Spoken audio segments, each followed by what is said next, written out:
Hi everyone! In this video, I want to tell you about 3 books that I DNFed and 1 book that I'm really enjoying.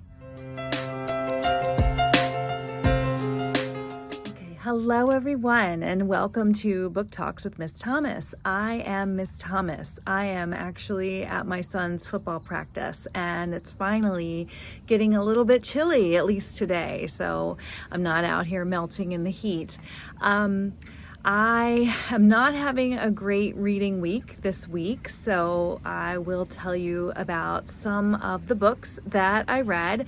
I don't like to criticize books because I certainly have never written one, and I love books. I think books are just so wonderful, in general, but I am going to go ahead and discuss 3 books that I did not finish because I feel like, I don't know. For one, I need to show something for my time. I haven't read as much, but that's because so many books have been DNF'd.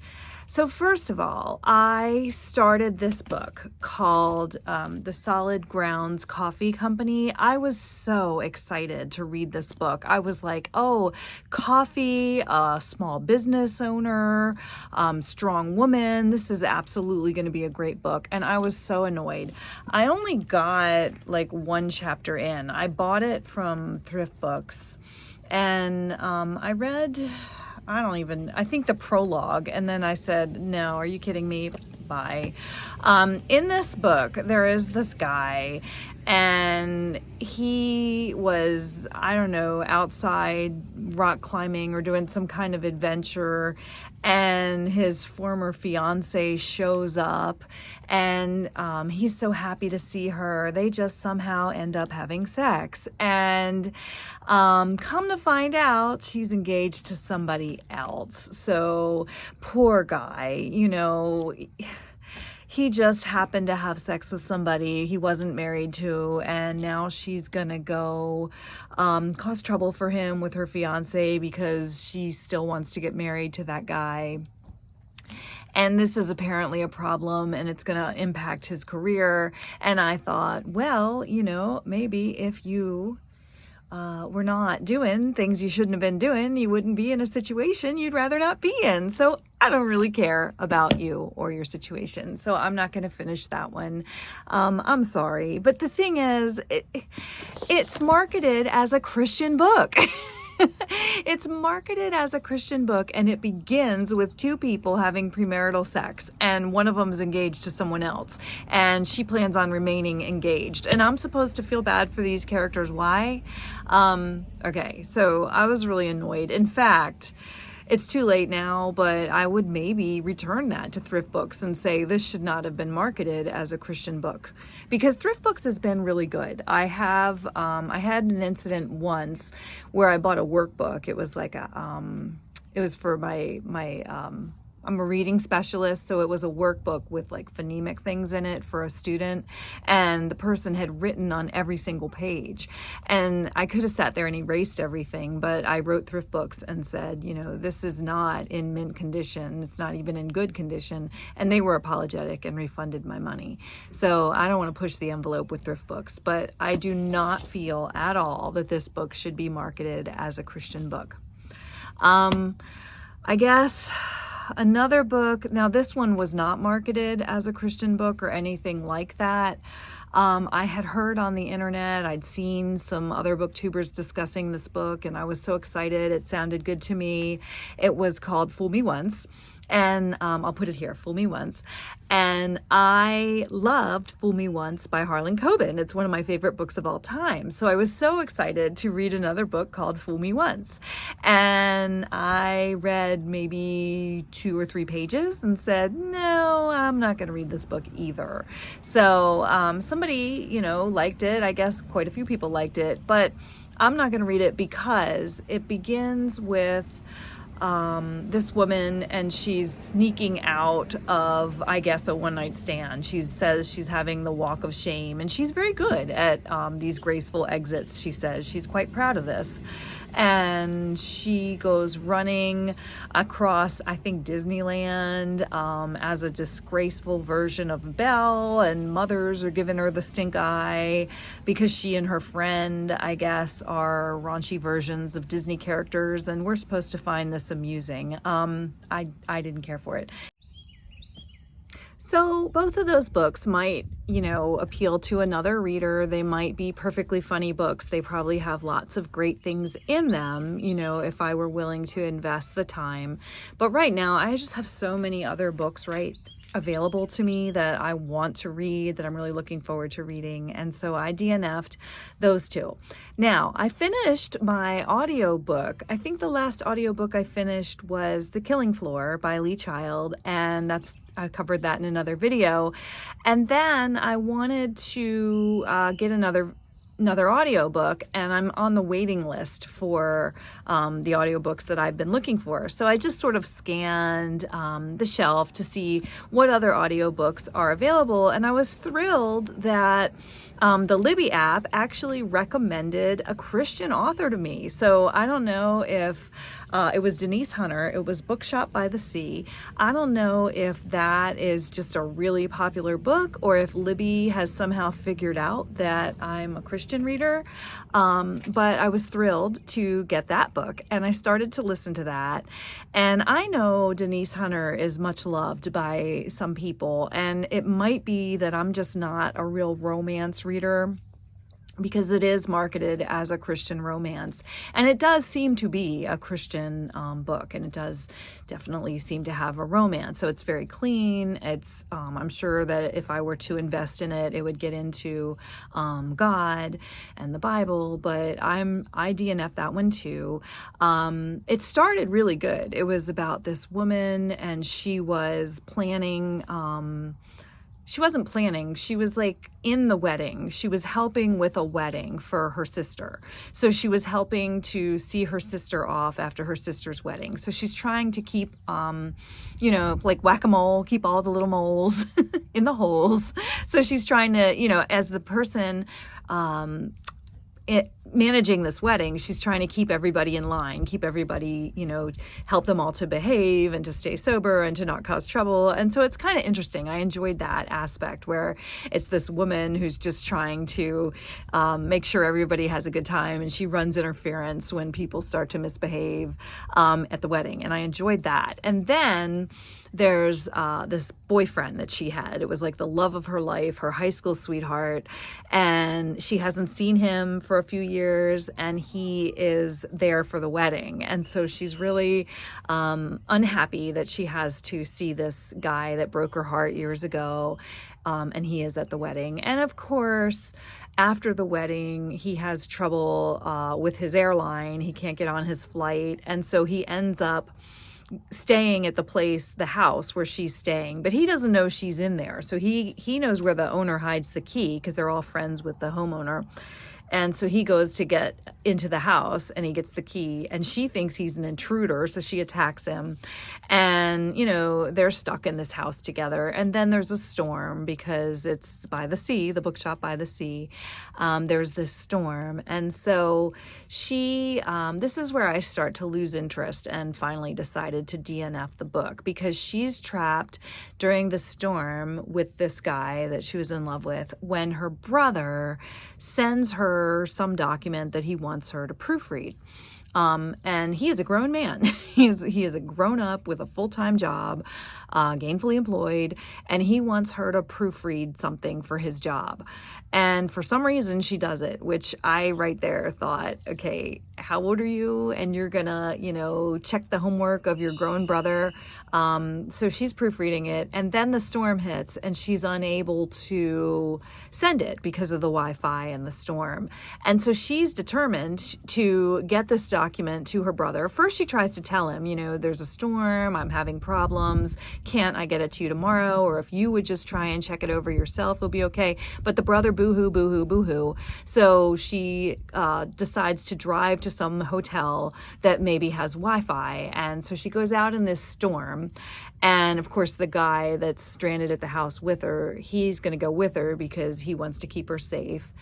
And so she goes to this hotel to email her brother the document, and it is emailed successfully. So that's not really part of the premise of the book, but that's where I said, okay, I'm done. I just don't get it. I can't stand that kind of thing in a person. I think there's such a thing as being kind and being nice.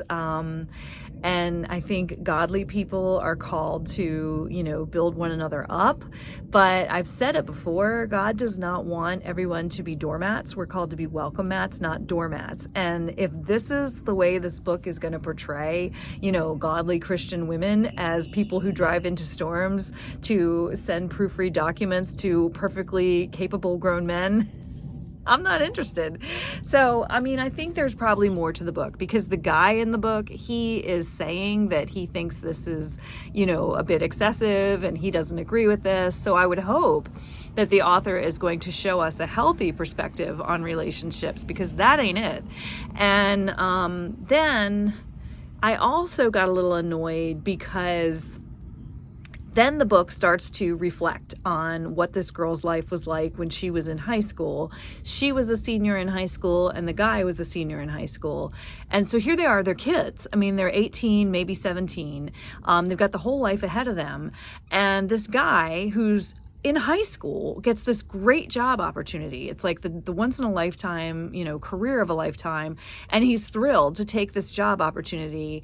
And she finds out that her mother is dying, and her father walks out. Now, he lives in the neighborhood. He actually is at the wedding in the beginning of the book. But he has left. He has abandoned the mother and the woman, the girl, the 18-year-old girl. Well, she's a senior. I don't know if she's 17 or 18. But the dad has walked out. And so she's going to take care of everybody. She's going to take care of the dying mother. She's going to not go to college, even though I think she got a scholarship to Duke. She got into some really good school. I think it was Duke. And, she's going to drop all that and take care of the mother and raise the younger siblings, which is admirable. But it also seems, I don't know, codependent. It just seemed like the dad is in the picture. He walked out, yes, but you can hold him accountable. You can say, hey, there's this thing called child support, there's this thing called responsibility. And we know he's in the picture because he's still when we begin the book, there's a wedding, in the present day. And this is all, like some kind of flashback. So it really annoyed me that, there's a dad in the picture. He's perfectly willing to, or not willing, he's not willing, but he's perfectly able to step up to the plate and take care of his own children. But this girl decided not to go to college and take care of her family.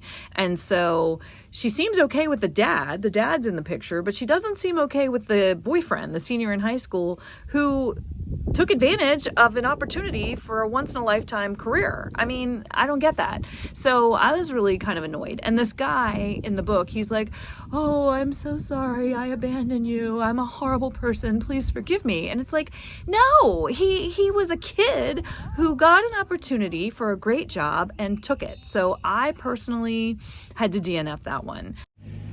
So I didn't really have a problem with the main character in the book wanting to not go to college because she wanted to spend time with her mother as her mother was dying. And you can't force the father to take care of his dying wife. So that part I understood. If she wants to be with her mother, and that's a choice she's going to make, then that's perfectly admirable, and I understood and respect that. But blaming the boy, the teenage boy, because he had a different career path, he had a great opportunity for his life and he took it, I don't really think that she was in a position to blame him for that. I don't think that he owed her anything. So I was just frustrated by that.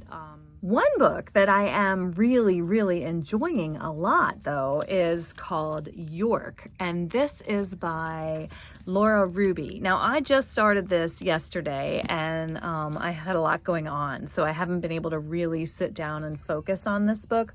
But I can tell you from what little I've read, that it's the second book in a series. I was reading it and there were references to other things that happened. And so I had to actually go back, and it says, oh yeah, book 2 of The Clockwork Ghost. Now it makes sense. I'm betting that this is a really good series. I would really, this is, I think, going to go on the Philippian 4 list, because I have been trying to get back to the Philippian 4 list. The school year is upon us, and I want to be able to present my son's school library with a check for $500 and a list of books that they can choose to buy. They wouldn't be required to buy them, but books that they can choose to buy that would have, you know, they don't have to be overtly Christian, but they would not be offensive to the young adult Christian reader.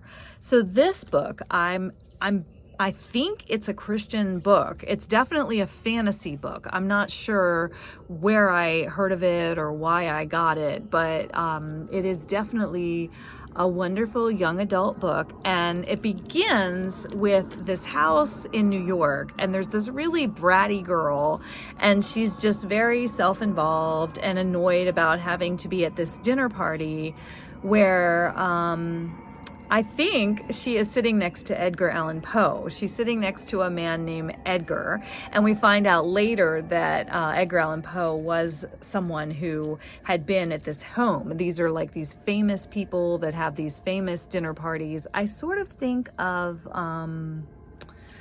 oh, what is the name of that book?